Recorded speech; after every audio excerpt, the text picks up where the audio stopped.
Hello everyone, today we have another video review, and as you can see, this time we are going to check fresh book. It just came to me today and I think it's really necessary to show it to you as soon as possible.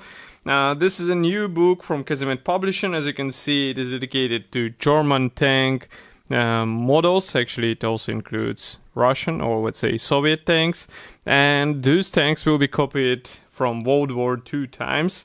So this is a first try of Casemate Publishing in such books, and that's why it is interesting to see what is actually inside and why it should be useful for us as well. So as you can see, here we have only one author. It's Mario Enz, and as far as I know, this modeler is considered as one of the most famous, and he's also contributing a lot to the magazine Steel Masters. So if you know him personally, comment in the comment section below. I will be happy to know more about him. Maybe he will be watching this video review, who knows. And as you can see, book comes in this hardcover style. So we have this really nice cover on the front.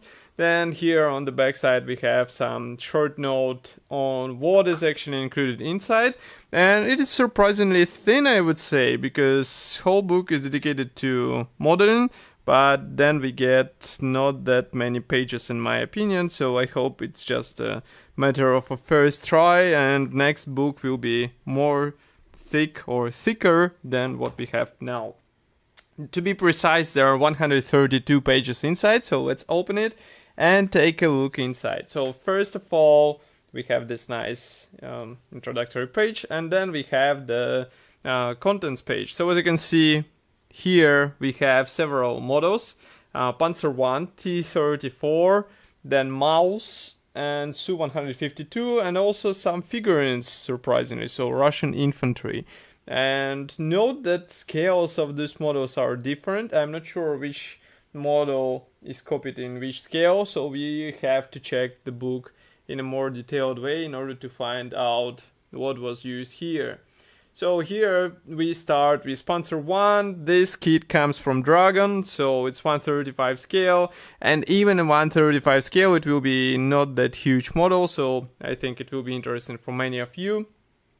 And as you can see, this is actually quite useful feature. We have here a short list of the items used for this build, so that you know exactly straight away what was used here. So for example, he used the Aber wing nuts, and also Aber German clamps and clasps, and etc, etc. So you know exactly which set you need in order to achieve the same level of detailiness on this model. And what I really like is that we have several, let's say, photos of the same model. Maybe there is one thing which I don't like, is this overlaying of the photos. It's just a bit confusing in my opinion, so I would rather prefer a clean layout, such as this one, for example. So let's move on. And of course everything starts with construction. So as you can see, construction is divided into separate, let's say, sections, so that you know how to do this or that part of the tank, and that's really cool in my opinion. As you can see, author was doing some scratch building in this tank, and you might want to copy it as well. Here we have the same case. So here we continue with upper hull and also fenders, actually hull. And here we continue with assembly of the external features, for example exhaust. It's really interesting what he did with exhaust, because we have the metal cover installed. Then we continue with turret, and for me the most interesting is this. It's a painting chapter. As you can see, it is dedicated not only to the painting but also to various sections of this tank. So we start of course with interior, then we continue with turret, and then we continue with exterior. This one might be handy for modelers who are not sure how to paint their tank, and they would like to have some guidance, so, or maybe some, let's say, reference to copy on their models. So this one might be useful for you. And note that each photo has a small text accompanying and, let's say, explaining what is happening on this photo, so that's really cool as well. And here we have also markings installation, or let's say application. Then we continue with painting of the tracks and wheels. As you can see, it is also quite detailed way. Accessories, of course, various tools and external items which are placed on tank, and that's pretty much all. So for one build we have, it's page 35, and everything starts on the page 4. So in total we have 31 page dedicated only to one build. That's really cool in my opinion. Even though again here, for example, we have this overlapping photos, and here, come on, just make some space so that we understand what looks what, and we are not confused with some extra things. Here it is even more obvious because tank goes on several photos at the same time. That's not cool, guys. But otherwise I really like the clean style of this publication, because as you can see, all those photos are more or less understandable and easy to comprehend, and you won't be wondering what you have to do with this or that thing. And next we continue with T34 build.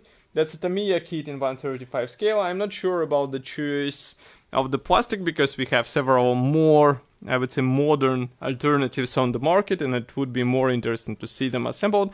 But still, some of you have the Tamiya kit in their stashes, so that's why it might be useful for you as well. And of course, you can copy all those detailing, let's say, tricks on some modern kits as well, so it's not a huge problem from the other side, let's say. So here, as you can see, author also detailed external surfaces. Tamiya kit does not feature any interior, so with painting we jump straight away to the external surfaces, to the main hull, and also for some under surfaces. Then we continue with road wheels and tracks, accessories, etc, etc. And those ones are really nicely detailed. But note that here we suddenly have also a section dedicated to the figurines, so it might be interesting for those of you who hate building tanks without figurines inside. And I can agree on this, because model looks better when there is at least one tank man inside. It just makes it more realistic in my opinion. So here we have this guy in the tank, and here are some final photos. And next comes the mouse. It's 1/72 scale kit. Now there is no surprise, because in 135 scale it would be a huge build. So I guess authors decided to tackle another popular scale, and note the packaging of this tank. That's really interesting choice, I would say. Even though you can also get a model collect kit for the same purpose, I mean to copy this famous tank, so it will be up to you which one you choose for this scale.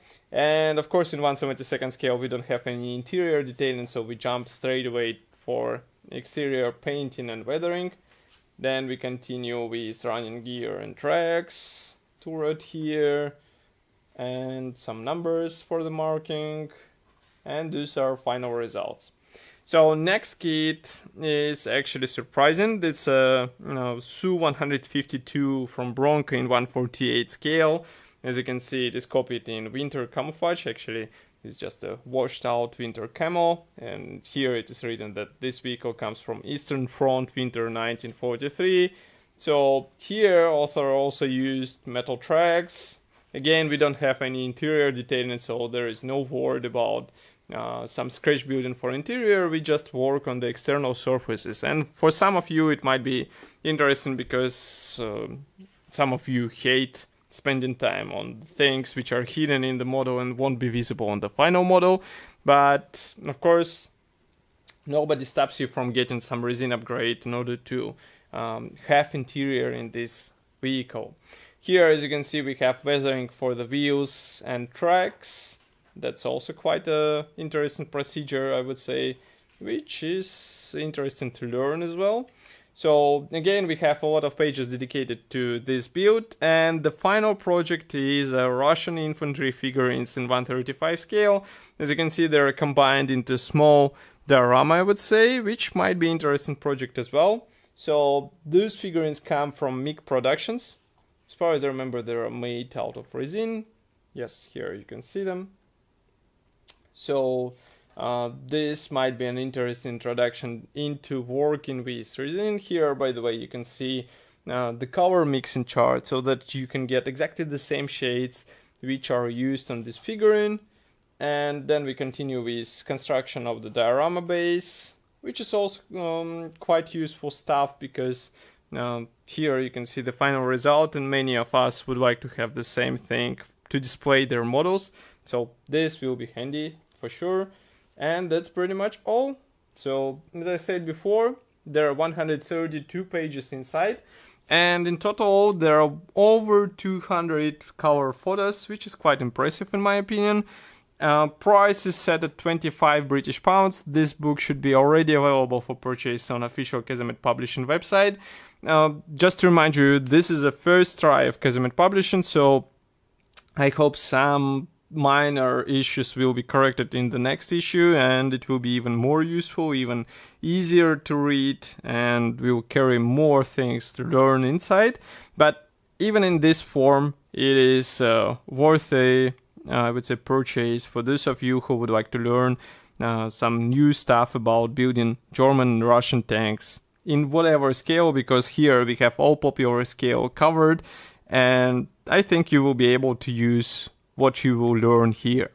Of course, I will be happy to hear your opinion about this book here in the comment section below. Don't forget that you can support us financially by pressing the donate button on our website, and I will see you in the next video review as usual. Bye.